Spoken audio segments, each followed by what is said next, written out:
Zillow it is become an acronym like Google it. It's part of the language and fabric of searching for a home for consumers.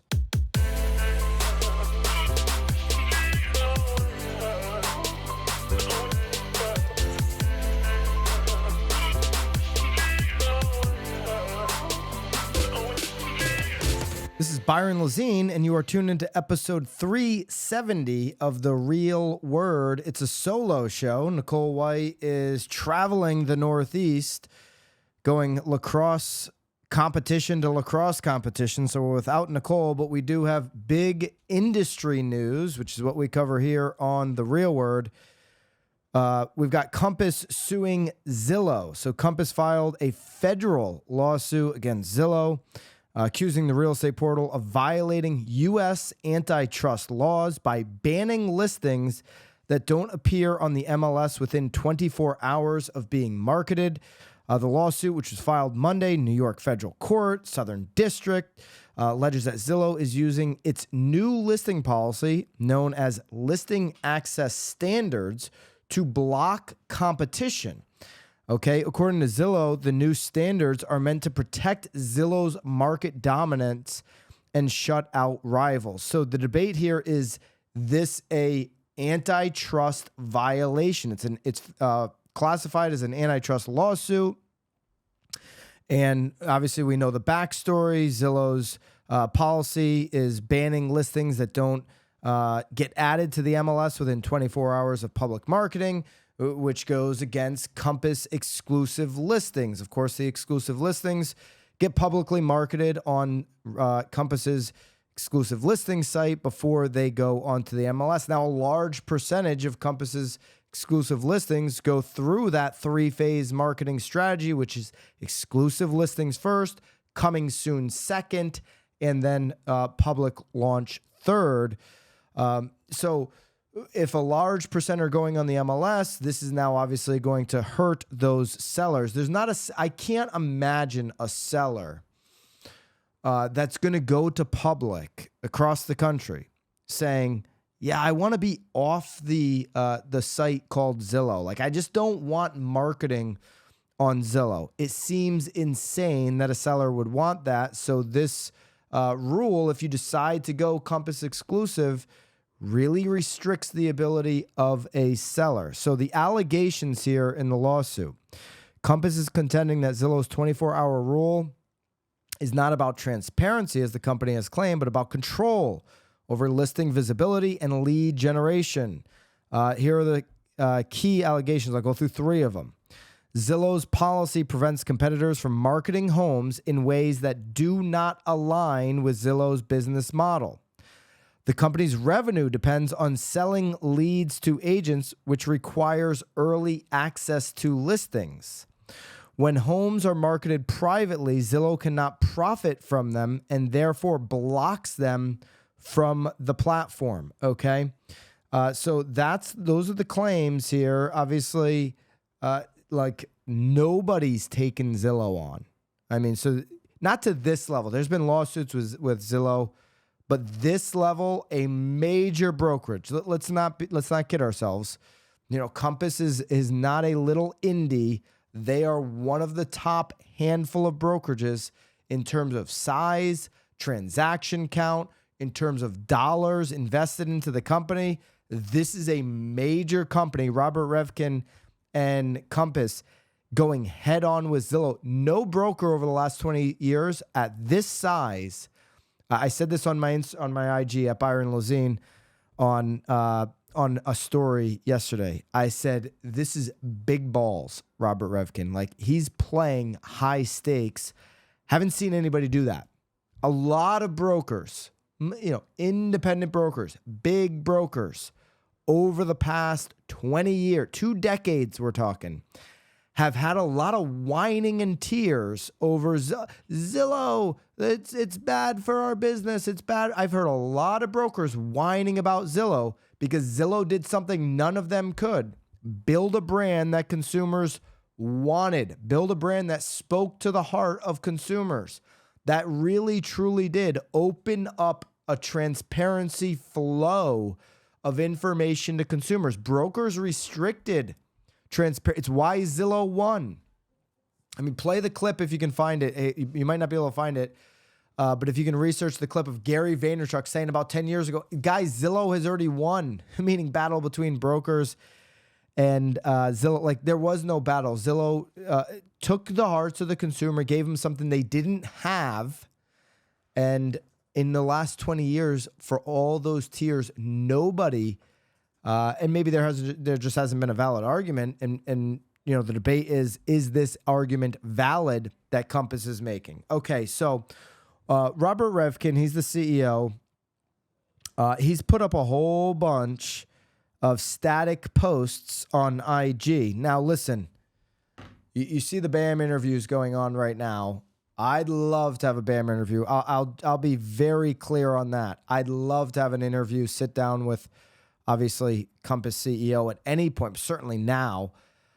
With the lawsuits, it doesn't seem like it's going to happen. Like, I'm just saying, like, if you've seen any of our interviews lately, you know that I would love to have this interview. So maybe you can even read between the lines there. But he does have a lot of static image posts where you can kind of read between those lines on what his opinions are on what's going on. I'll have Haley post this one. He's got a pretty good, I mean, he is posting some good stuff. It's almost like Elon style, but he's got an AI post. He's got the MLS out there in the distance, homes on the hill. Then he has a toll booth. So to access the MLS, he's saying Zillow is the toll booth. Zillow didn't build the highway, but they're charging everyone for driving on it. Okay, he's got some claims in the copy. Now, what he's saying is Zillow didn't build the highway. Highway being the MLS. That's what he's referring to there. But they're charging everybody for driving on it. Well, the consumer experience, there are MLSs that give consumers a direct feed. It's awful. It's outdated. It's clunky. It doesn't work. An MLS to consumer experience hasn't worked in decades. MLSs have tried to get it to work. MLSs are saying, hey, we have the data. We should go directly to the consumer. No consumer says, hey, hon, why don't you MLS it? Why don't you get it up on Zillow? Why don't you Zillow it? Why don't you pull it up on Realtor.com? That's what they're saying. Zillow it is become an acronym like Google it. It's part of the language and fabric of searching for a home for consumers. Okay? MLSing it isn't part of the fabric. It's not part of the conversation. It's not good technology for a consumer experience. It works for agents. A back-end database, yes. A front-facing consumer experience, no. So, yeah, Zillow didn't build the MLS. They did build the highway that consumers want to use. And that highway, you may argue that highway is mostly brand versus, you know, a great technological experience. I'd argue it's both, okay?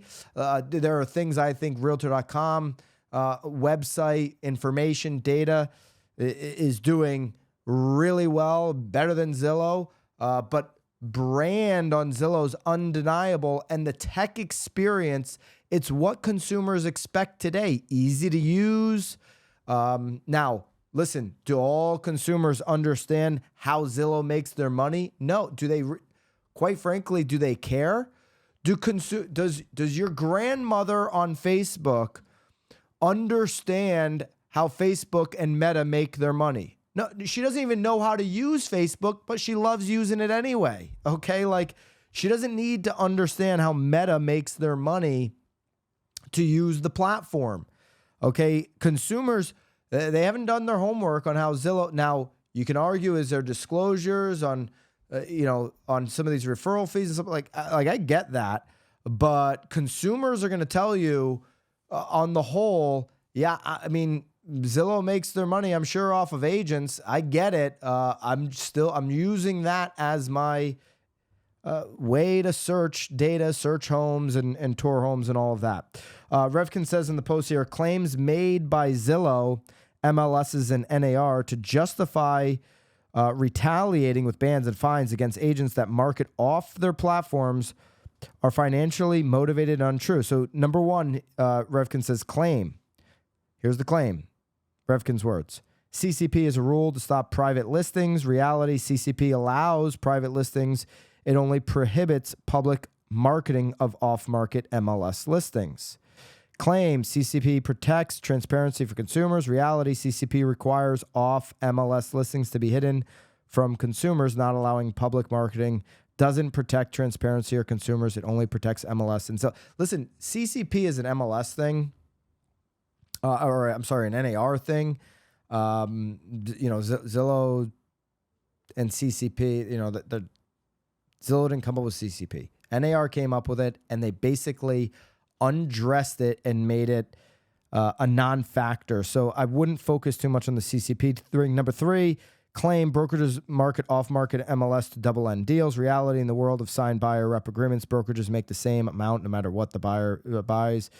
And so he pulls a quote here that Damian Eel, CEO of Realtor.com, made on Knowledge Brokers podcast.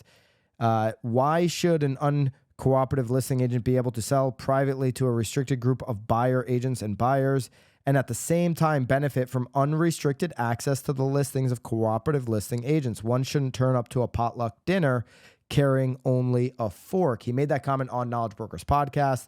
Reffkin quoted him here in his post on IG.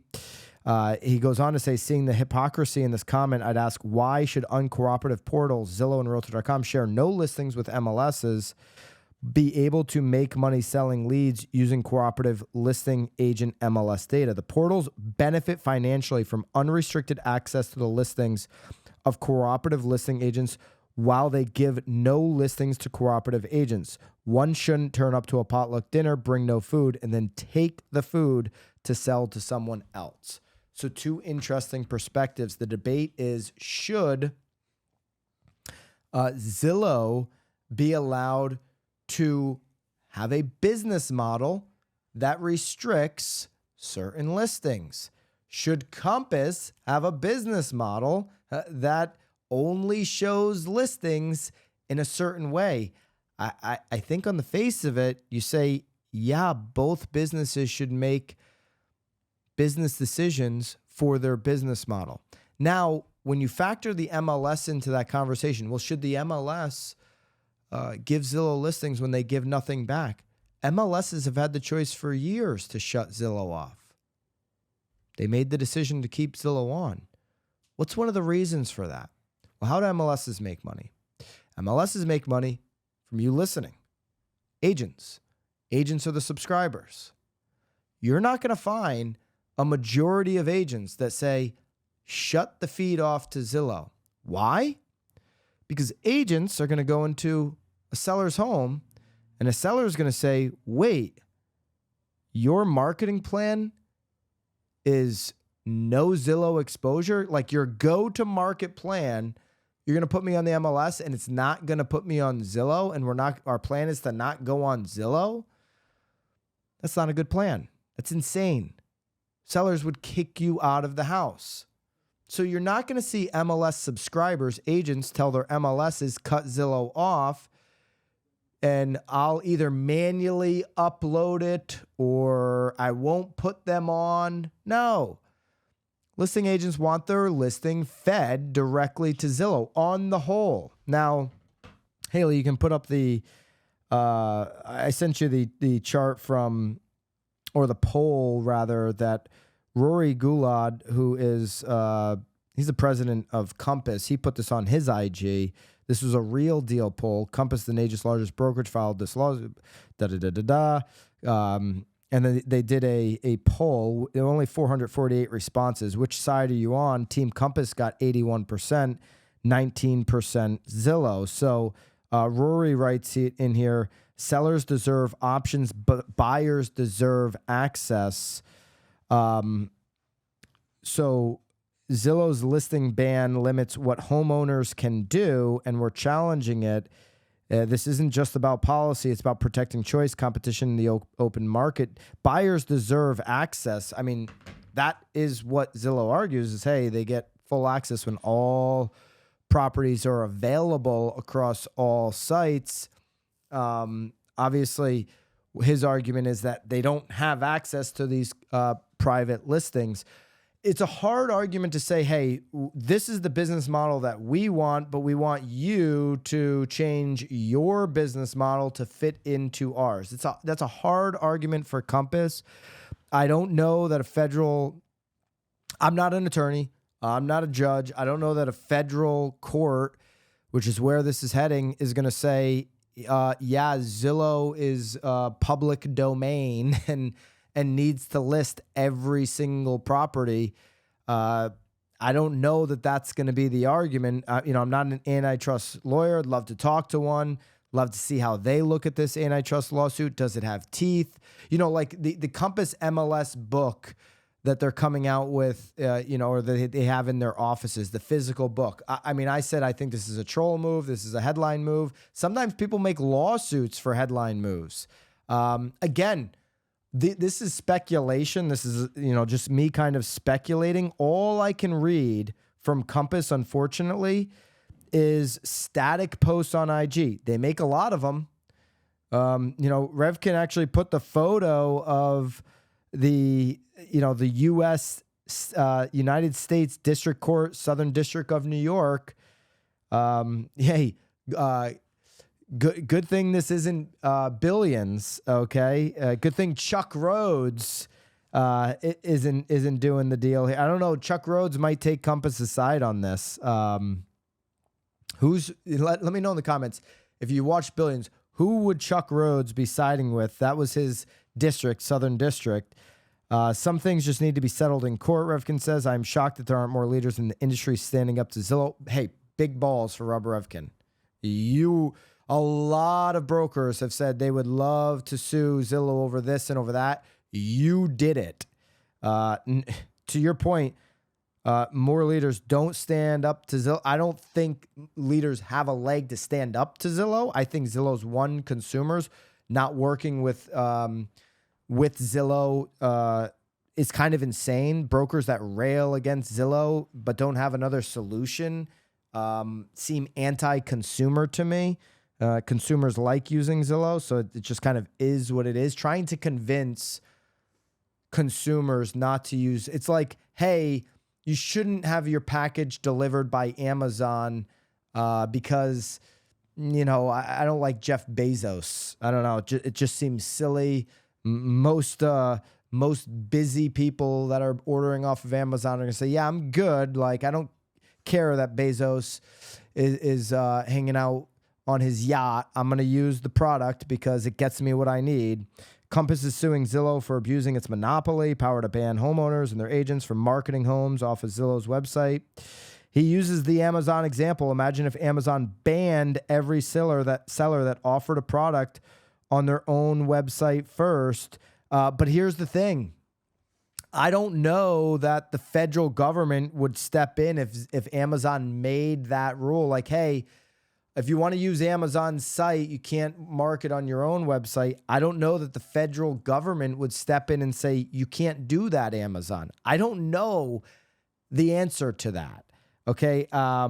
Like Amazon isn't owned by the public. It's owned by the shareholders. So what's best for Amazon's shareholders? Now, obviously that's not best for Amazon's shareholders.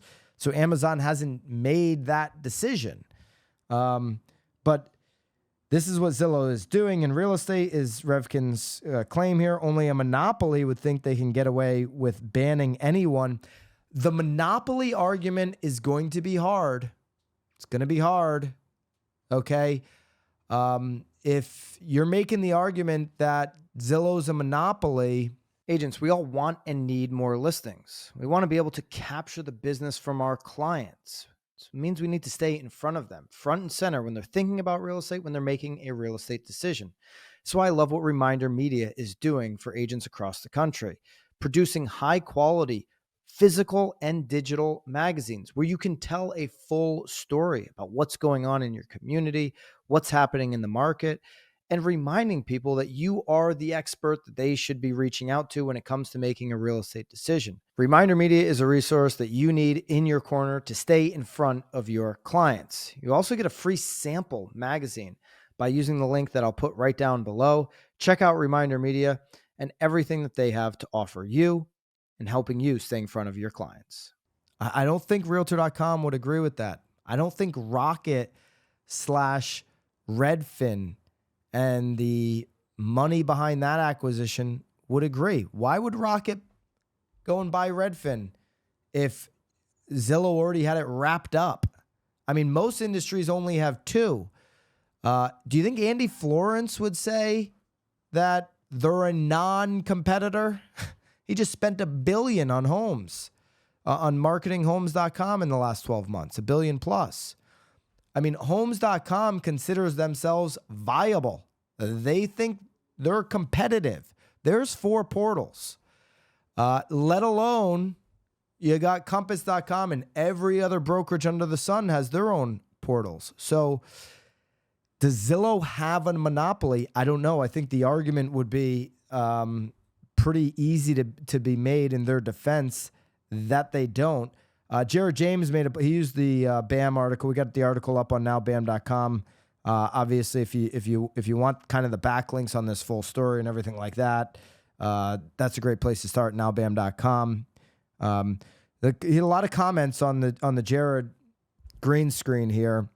The one at the top, which received 53 reactions, Compass has every right to have their listings and content. So this is an agent. Let me just click on, this is a Compass agent, okay? Compass has every right to have their listings and content on their website. That's the first sentence. I totally agree. Any buyer and any broker can search through Compass's site for inventory, so the idea of keeping things hidden simply isn't valid. I agree. Anybody can search Compass's website. I don't want to go to your website to search. I can do it. I get it. I need to be a good broker, a good agent in every marketplace. I need to know on-market, off-market opportunities. I think agents would say, hey, I prefer an easier, like agents prefer to have inventory in the MLS. They don't want to go MLS, Compass, Remax, BHHS. They don't want to jump on everybody's website. But I agree. Any agent can go on to Compass site. And so she's saying keeping things hidden simply isn't valid. It's hidden from some buyers just in respect that not every buyer knows to go there. Okay. That's part of that. No one company, Zillow in this case, should have the power to ban agents, homeowners, and their listings simply because they don't follow that company's business model. Well, Julie, the same argument could be made. Hey, Zillow's making a business model decision. Compass is making a business model decision. You can't tell Zillow what to do because it doesn't fit Compass's business model. That's not competition. That's listen, Compass is making a competitive decision based on what is right for their shareholders. And I've heard from a lot of Compass agents that a lot of Compass agents love what they've done, and a lot of Compass agents, quite frankly, don't. So, but they've made a decision for their shareholders. They're, mostly for their shareholders versus obviously their agents. And that's right for their business. To flip around and say Zillow can't do the same thing is just a little bit or a lot of bit contradictory. Okay. The Amazon example, I don't get it. Amazon's not going to ban a seller because they have no reason to do it. But if they did, I don't know that would be an antitrust issue. I just don't. We'll see how this plays out in court. Where are you at on it? I've been pretty consistent on this. If it's legal and Zillow wants to create a business model And, they're defending it as right by consumer and whatever. Obviously, probably right by shareholder as well. They have to consider shareholders for sure. If Zillow has a legal business model, I got no problem with it. If Compass has a legal business model, I got no problem with it. Listen, do I think buyers having all access to all listings is a good thing for buyers? Of course I do. Do I think sellers exposing their property to as many eyeballs as possible is a good thing? Of course I do. These are like common sense things. Like, do I like sunny days or cloudy days? I like sunny days, right? Like, these are easy things to answer. If it goes through the courts and it's found to be, an antitrust violation, well, then there you go. Okay. So we'll let it play out in court. But as I see it right now, Zillow's making a business decision. They're not a monopoly. They're certainly the biggest brand in consumers' minds, but there's a lot of other options. Realtor.com, RedfinHomes.com. That's 3. And Compass, are you saying they're so monopolistic that you're not viable in the marketplace? I think the argument can be easily made in a court that Zillow's not a monopoly. If I'm kind of making a prediction on this one, I think Zillow wins the lawsuit. Probably a long way away from finding out. Maybe I'm missing something. What am I missing? Let me know in the comments. What are your feelings on it? We'll see you next time. Nicole probably back. We'll see. And that's a joke. She'll be back. And we'll see you next time. Until then, keep it real. Arizona and West Coast agents, the only in-person BAM event this year is happening September 24th in Scottsdale, Arizona. Join us in Arizona for this full-day event, mid-tier pricing, halfway sold out, only 8 VIP tickets left, and we do still have general admission. There's a link down below if you're interested. September 24th, Scottsdale. Can't wait to see you there.